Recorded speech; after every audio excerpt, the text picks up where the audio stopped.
안녕하세요. 지극히 사적인 책 읽기의 똑사입니다. 안녕하세요. 독서하는 자 똑자입니다. 네, 저희는 돈의 심리학 계속 읽고 있습니다. 오늘은 제가 13, 14장 하고요. 15, 16장은 똑자님이 해주시겠습니다. 먼저 13장, 스토리 13입니다.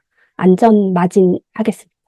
이 안전마진은 앞에서 계획대로 되지 않을 때를 위한 계획이라고 했어요. 그래서 이 계획대로 되지 않을 때가 솔직히 더 많은 것 같아요. 그래서 계획대로 되지 않을 때 우리가 반드시 있어야 될 게 안전마진이라고 하는데요. 안전마진은 예측을 불필요하게 만드는 장치입니다. 우리가 사는 이 우주는 바로 확률에 의해 지배되는 세상입니다. 그래서 이 안전하게 헤쳐나가는 가장 효과적인 방법이 바로 예측을 불필요하게 만드는 이 장치가 필요하다라고 얘기를 합니다. 안전마진의 진짜 목적은 예측을 불필요하게 만들기 위한 것이다 라고 벤저민 그레이엄이 말을 했는데요. 예측을 불필요하게 만드는 것이 뭐냐면 바로 우리가 하는 실수를 인정하는 겁니다. 내가 살면서 내가 하는 실수도 있고 또 누군가에 의한 실수도 있고 계획대로 되지 않는 그 무언가가 있기 마련이잖아요. 그래서 이 안전마진이 필요하다라고 얘기를 하는데요.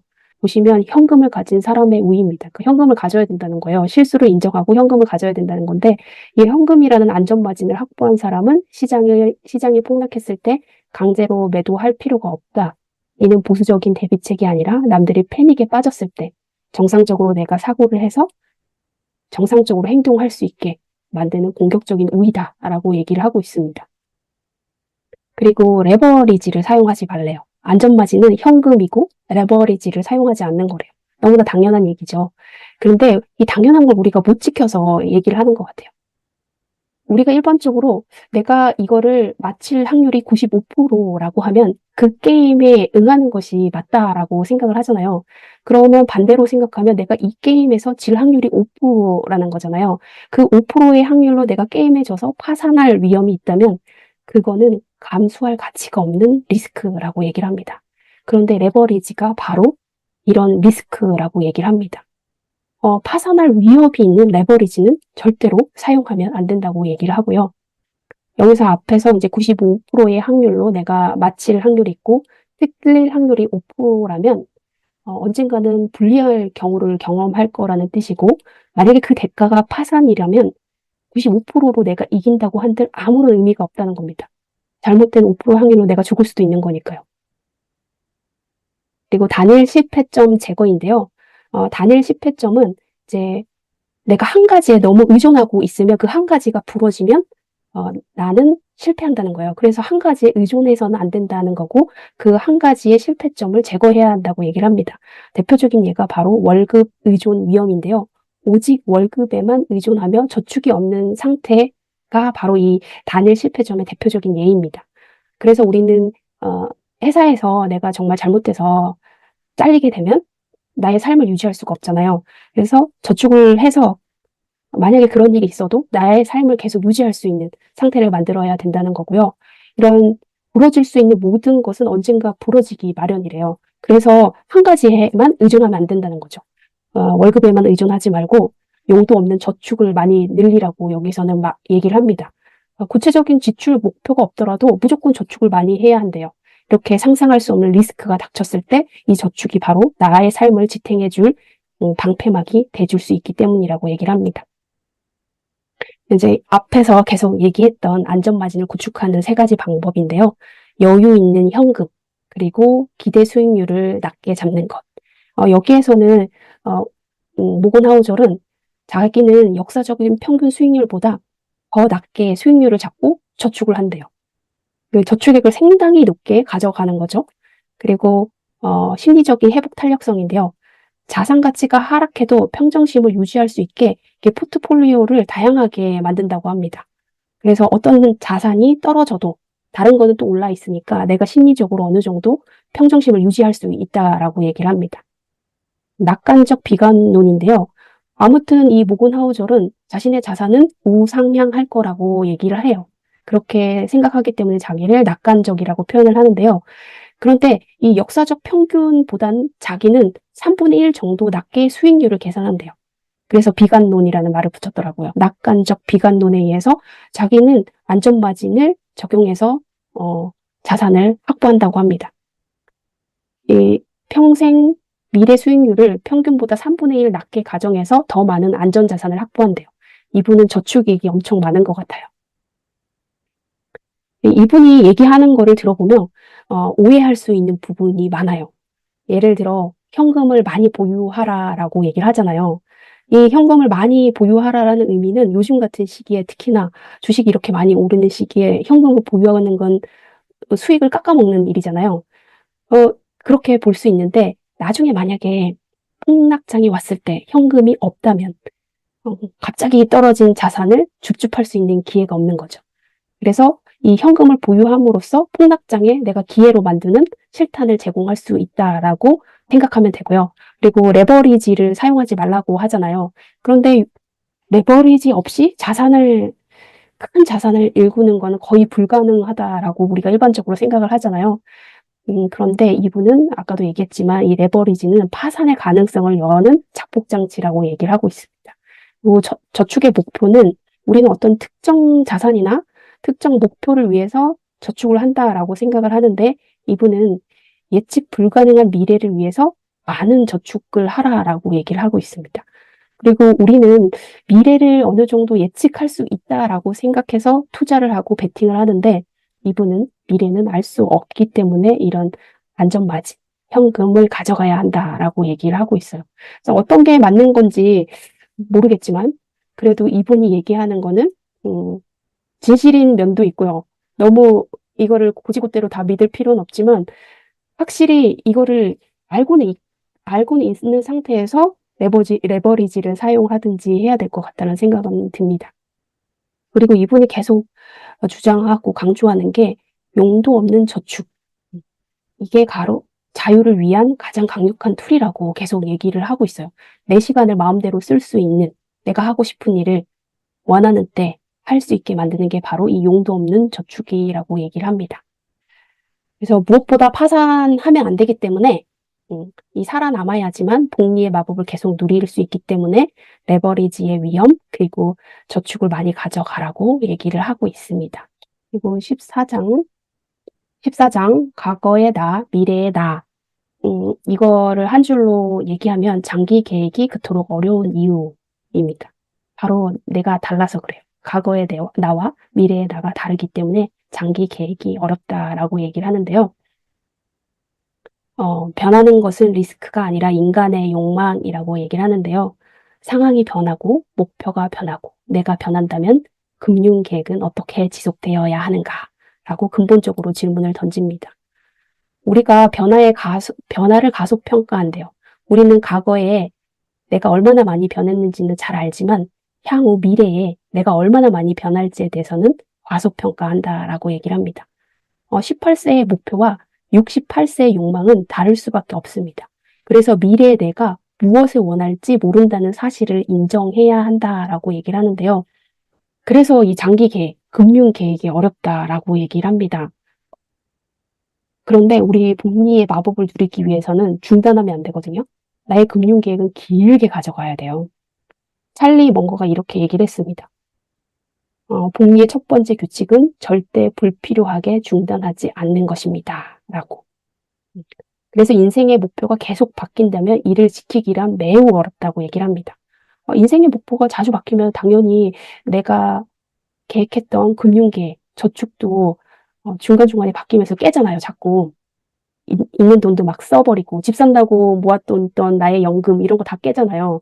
그래서 이게 복리의 마법을 계속 누릴 수가 없는데요. 이 복리의 마법을 누리기 위해서는 그걸 중단하면 안 된대요. 로널드 리드와 워런 버핏은 수십 년간 목표를 바꾸지 않고 시간이 복리를 발휘하게 놔두었다고 합니다. 시간의 힘인데요. 우리가 복리 효과를 극대화하려면 수십 년간 성장할 수 있는 중단 없는 시간이 필요하거든요. 이거 중간 지점이 어느 정도 돼야 그다음부터 폭발적인 성장 구간으로 들어가는데 우리가 요거를 견디지 못하면 복리의 마법을 누릴 수가 없습니다. 실패하지 않는 장기 전략, 금융 계획이 되기 위해서는 양극단을 피해야 한다고 얘기를 하는데요. 우리가 극단적으로 절약을 하면 나중에 폭발적인 소비로 이어지기도 하고, 그리고 극단적인 노동으로 일을 많이 하면 나중에 후회하기도 하잖아요. 그래서 적당한 게 필요하대요. 직장 생활을 하면서도 적당하게 돈 좀 쓰고, 적당하게 자유시간도 보내고, 그리고 적당하게 가족들과 시간도 보내고, 이래야지 자기의 장기 계획을 계속 꾸준히 할 수 있다라고 얘기를 합니다. 그리고 현실 수용도 해야 된다는데요. 마음이 변한다. 내 마음도 변한다. 라는 걸 인정하고, 어, 금융 계획도 너무 타이트하게 짜지 말고, 내가 어느 정도, 어, 지킬 수 있는 범위 내에서 계획을 짜라는 거고요. 그리고 가감한 결단은 솔직히 투자를 하면서 매몰 비용이 발생한 것들이 있어요. 저도 그런 게 있는데요. 그런 것들이 있을 땐 가감하게 잘라버리고 0에서부터 시작해야지 계속 마이너스를 가져가는 것보다 음, 잘라버리는 거, 가감한 결단이 필요하다라고 얘기를 합니다. 균형 잡힌 계획의 핵심 요소인데요. 적당한 저축. 여기서 이제 적당한, 아까 말씀드린 것처럼 너무 숨막히는 절약이나 이런 거는 유지하기가 어렵다고 얘기를 하거든요. 그래서 적당한 저축을 통해서 수십 년간 유지 가능한 저축액을 설정하는 거고요. 그리고 적당한 자유. 직장 생활 내내 일정한 수준의 자유 시간을 확보해서 번아웃이 오지 않도록. 그래서 장기간 계획을 끌고 갈 수 있어야 된다고 얘기를 하고요. 그리고 가족과 시간도 너무 돈을 많이 벌려고 가족과의 시간을 버려가면서까지 일을 하려고 하지 말고 가족과의 시간을 적당히 보내면서 계속 꾸준히 그 계획을 가져가는 게 중요하다라고 얘기를 합니다. 그래서 어느 극단으로 가면 후회를 하기 때문에 적당하게 가서 후회를 최소화하라고 얘기를 합니다. 이건 이제 제 계획인데요. 저는 금융자산 10억 원을 목표로 하고요. 그리고 이를 통해서 연 4,800만 원의 현금 흐름을 목표로 두고 있습니다. 그래서 안전바지는 마음이 바뀌었을 때 즉시 전략을 수정할 수 있는 물리적인 힘이 된다라고 얘기를 하는데요. 저는 요 금융자산 10억 원 플랜을 위해서 뭐 타이트하게 이 저축을 하려고 애쓰지 않고 그냥 여기서 말하는 것처럼 적당하게 저축을 하고 이러면서 10억을 만들어 가려고 합니다. 그리고 제가 이런 게 하나 있다고 말씀을 드렸는데요. 매몰 비용이 있습니다. 저도 투자를 잘못해가지고 그랬을 때 이거를 계속 끌고 가려고 하지 말고 그냥 이걸 가감하게 버리고 0에서부터 다시 시작을 해야 될 것 같아요. 과거의 나를 너무 탓하지 말고 빨리 이거를 버리고 다시 시작을 해서 복리의 힘을 계속 누릴 수 있도록 해야겠다고 생각을 했고요. 지금 저는 미래에 대한 태도를 보면은 유연한 계획이 돼야 되는데 인간은 변한다라고 나의 욕망은 변하고 나의 계획도 변할 수 있기 때문에 그 어느 정도 적당한 금융 계획을 통해서 계속 꾸준히 가져가려고 노력할 거고요. 끄기는 균형에서 나온다. 네. 결국에는 나의 복리의 마법을 누리기 위해서는 나의 금융 계획을 포기하지 않고 중단하지 않고 계속 가져가는 게 제일 중요한 것 같습니다. 그런 의미에서 너무 타이트하게 하지 말고 적당하게 계속 저축을 하면서 투자를 해야 될 것 같아요. 네, 저는 여기까지입니다. 네, 저는 15장, 16장을 얘기해 보도록 하겠습니다. 먼저 15장은 보이지 않는 가격표입니다. Nothing is free라고 하는데요. 모든 것에는 가격이 있다. 그러나 모든 가격이 가격표에 표시되는 것은 아니다. 라고 합니다. 다들 GE라는 회사 이름 들어보셨을 텐데 2004년 기준으로 GE는 3,400억 달러로 시장 가치를 지닌 세계에서 가장 큰 회사였습니다. 그런데 2008년 금융위기 때 금융사업부가 이제 회사 이윤 절반 이상을 담당했는데 헐값에 매각되었고 석유 사업과 에너지 사업은 참사를 빚었고 수십억 달러 손실로 처리되었습니다. 주가는 2007년 주당 40달러에서 2018년 주당 7달러가 되었습니다. 이렇게 크고 훌륭하던 회사가 왜 갑자기 이렇게 되었을까요?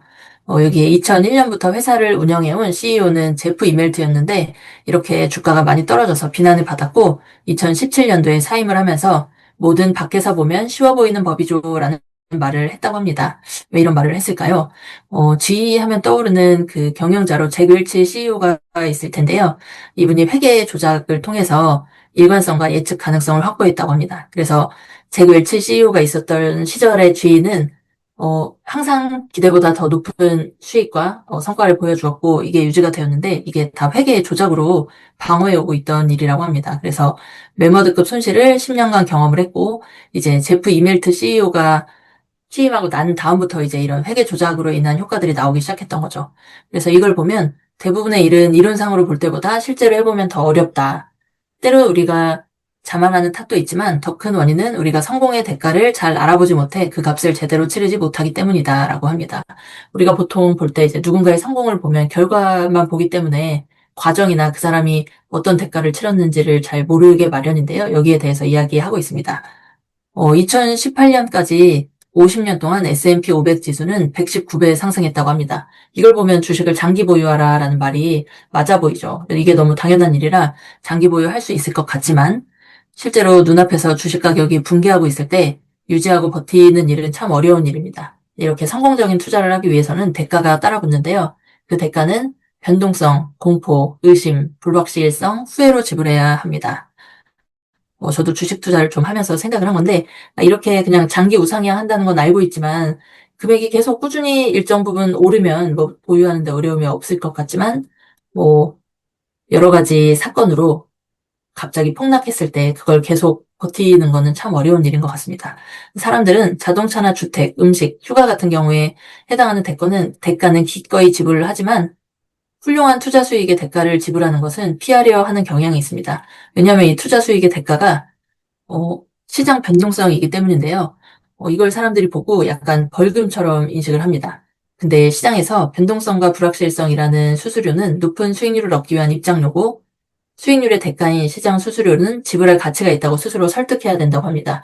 이 15장을 읽으면서 제가 제 삶에 어떤 적용을 해야겠다고 생각한 게 있다면 성공적인 투자를 위해서는 대가가 변동성, 공포, 의심, 불확실성, 후회라는 것을 알자입니다. 과거에 시장이 변하는 걸 보면서 2000년 IT 버블이거나 2008년 서프라임 모기지나 이렇게 급락했을 때 그 이후에 이제 반등한다는 걸 알고 있기 때문에 항상 그런 기회가 오면 투자를 하자는 생각을 하고 있었는데요. 2020년도에 코로나가 와서 시장이 거의 뭐 반토막이 나고 공포지수가 엄청 올랐을 때 머리는 지금이 사야 될 때라고 생각을 했지만 실제로 저 사지는 못했거든요. 그리고 2025년도에도 삼성전자나 SK 하이닉스가 이제 실적이 좋고 계속 오르는 거를 보았지만 계속 오를 수도 있다는 말도 듣고 생각은 했지만 이렇게 올랐는데 더 오를까 싶어서 또 이것도 막상 투자를 못했습니다. 이렇게 투자 성공을 위한 대가가 저 변동성과 나의 공포를 이겨내는 거더라고요. 그래서 이렇게 지금도 사실 삼성전자를 6개월 전에 샀으면 뭐 이런 생각을 하긴 하지만 부러워만 하지 말고 대가가 무엇인지 실제 지금 그 수익률을 얻은 사람들이 무엇을 감당하고 짊어진 거였는지를 좀 제대로 알고 저도 정당한 가격을 지불하려고 좀 생각을 해야겠다는 교훈을 얻은 장이었습니다. 다음은 16장인데요. 너와 나는 다른 게임을 하고 있다. You and me라고 제목을 적고 있습니다. 나와 다른 게임을 하는 사람들에게서 금융 신호를 읽지 않도록 조심하라인데요.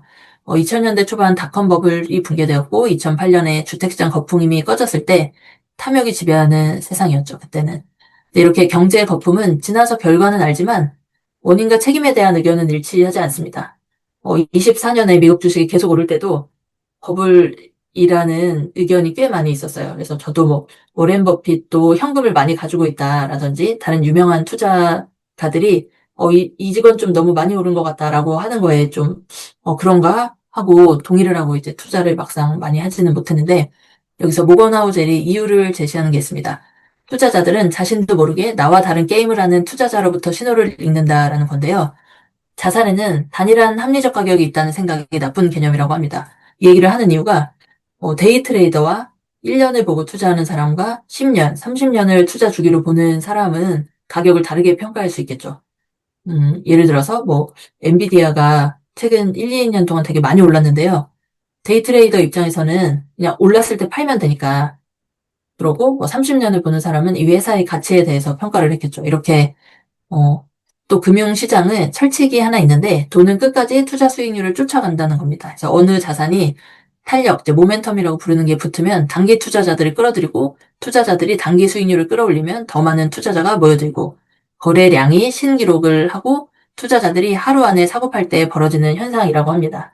최근에 약간 삼성전자나 SK 하이닉스를 보면서 어젠가 이제 이번 주에 외국인들이 좀 팔고 나왔는데 개인과 이제 기관이 그걸 많이 샀더라고요.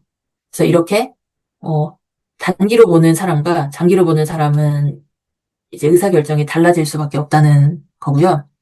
2000년대 중반에 이제 서브프라임 모기지 사태가 일어나기 전에 주택시장에 이제 거품이 막 일어나고 있을 때 플로리다에 침실 2개짜리 주택이 70만 달러에 거래되었다고 해요. 근데 이거를 내가 10년간 자녀를 양육하고 여기에 실거주하겠다는 사람이 70만 달러를 주긴 어려웠다고 합니다. 그런데 단기 차익이 거래의 목적이고 이거 1년 있으면 10만 달러가 오를 거다. 그때 난 팔 거다라고 생각하는 사람은 이 집을 구매할 수 있었겠죠. 이렇게 단기 거래자들이 활동하는 영역에서 장기 투자를 지배하는 규칙인 밸류에이션 관련된 것들은 무시되기 쉽다고 합니다.